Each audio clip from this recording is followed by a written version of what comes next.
नमस्कार मैत्रिणींनो, काय सुंदर लटकन बनवलं आहे हँगिंग मध्ये।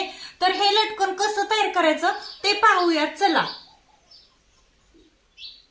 ब्लाउज साठी हे लटकन तुम्हाला खूपच सुंदर होणार आहे। 4.5 सेंटीमीटर लांबी रुंदी असलेला फॅब्रिक घ्या ब्लाउज पीस मधील, आणि बघा खालच्या बाजूला 1 सेंटीमीटर अंतर सोडून, दोन्हीच्या मध्ये एकसारखं अंतर सोडून एकसारख्या अंतरावरती हे लेसचे तुकडे बसवून घ्या।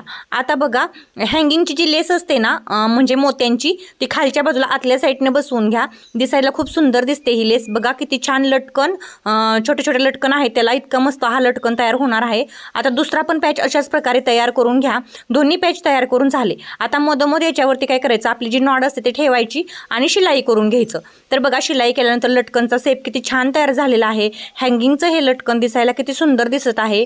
तर तुम्हाला हे लटकन नक्कीच आवडलं असेल तर नक्की सांगा। बघा किती सुंदर लटकन आहे।